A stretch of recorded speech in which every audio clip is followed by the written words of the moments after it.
इंदौर के भागीरथपुरा में राहुल गांधी की मौजूदगी केवल एक राजनीतिक दौरा नहीं, बल्कि सत्ता के गलियारों और हाशिए पर खड़े समाज के बीच के फासले को पाटने का एक वैचारिक प्रयास है। सुरक्षा घेरे से बाहर निकलकर जब कोई राष्ट्रीय स्तर का नेता जमीनी हकीकत, मजदूरों की व्यथा और स्थानीय मुद्दों से सीधे रूबरू होता है, तो यह लोकतंत्र की उस मूल भावना को पुनर्जीवित करता है जहां संवाद ही समाधान का सबसे सशक्त माध्यम है। राहुल गांधी का यह दौरा राजनीति में जन जुड़ाव की बदलती परिभाषा और सत्ता के विकेंद्रीकरण पर नए सिरे से बहस शुरू करता है। वैसे राहुल ऐसी कई यात्रा और दौरे कर चुके हैं जो उनके एक सशक्त जननेता की छवि सामने रखता है। नमस्कार, आप देख रहे हैं जन प्रसंग, कॉन्टेक्स्ट दैट मैटर्स, और मैं हूं श्वेत केतु। लोकसभा में विपक्ष के नेता राहुल गांधी 17 जनवरी को इंदौर के भागीरथपुरा पहुंचे। यह वही भागीरथपुरा है जो स्मार्ट सिटी माने जाने वाले इंदौर शहर का एक प्रमुख क्षेत्र है, पर आज इसकी पहचान दूषित पानी पीने से हुई 24 लोगों की दर्दनाक मौत से हो रही है। राहुल गांधी ने पीड़ित परिवारों से मुलाकात की और बॉम्बे हॉस्पिटल में भर्ती मरीजों का हालचाल जाना। उन्होंने प्रभावित परिवारों को कांग्रेस की ओर से 1-1 लाख रुपए के चेक सौंपे। राहुल ने सरकार की लापरवाही पर कई गंभीर सवाल उठाए।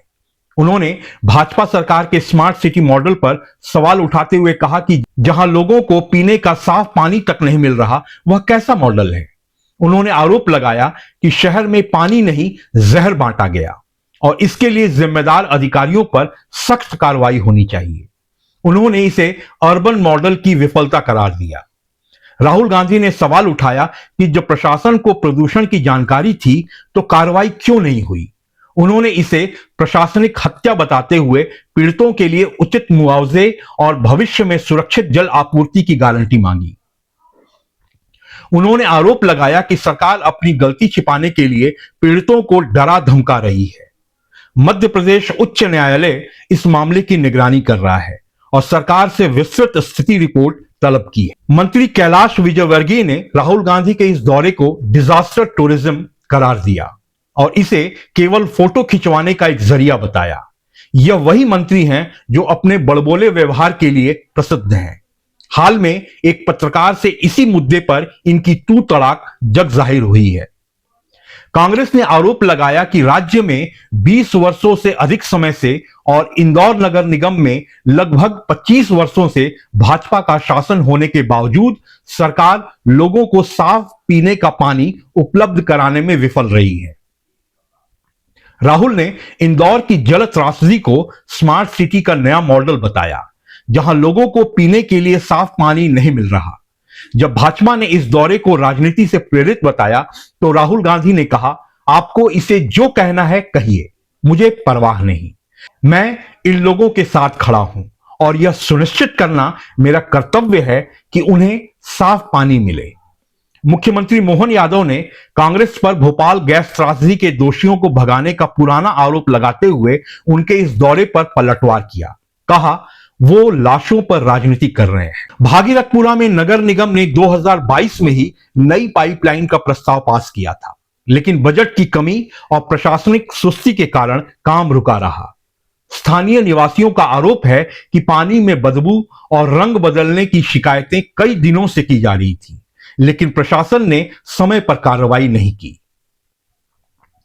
हालांकि प्रदेश सरकार ने प्रत्येक मृतक के परिजनों को 2 लाख रुपए की सहायता राशि देने की घोषणा की। अब तक कई परिवारों को यह राशि दी जा चुकी है। प्रशासन ने घोषणा की है कि जल जनित बीमारियों जैसे डायरिया और उल्टी से प्रभावित सभी लोगों को निजी और सरकारी अस्पतालों में मुफ्त इलाज किया जाएगा। लोगों के आक्रोश को देखते हुए मुख्यमंत्री ने नगर निगम कमिश्नर को हटाया और एडिशनल कमिश्नर सहित 2 वरिष्ठ इंजीनियरों को निलंबित किया है।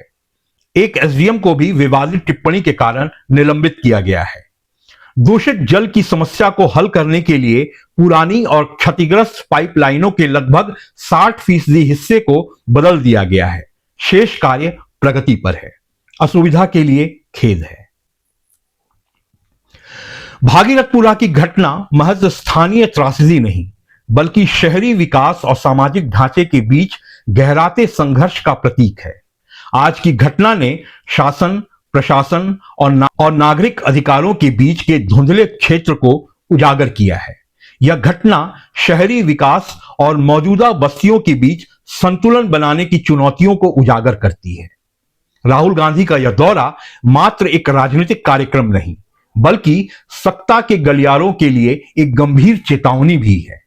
जमीन से जुड़कर लोगों के दर्द को सुनने का यह प्रयास स्पष्ट करता है कि जनता के बीच व्यवस्था को लेकर एक गहरा असंतोष है। अब सरकार के सामने सबसे बड़ी चुनौती यह है कि क्या वह इन उठते हुए सवालों और बुनियादी समस्याओं को केवल आरोप प्रत्यारोप तक ही सीमित रखते हैं या फिर कोई ठोस वास्तविक समाधान पेश करते हैं। भागीरथपुरा की घटना स्मार्ट सिटी की सोच पर एक धब्बा भी है, जो व्यवस्था के सड़ते बजबजाते पक्ष को उधेड़ता है।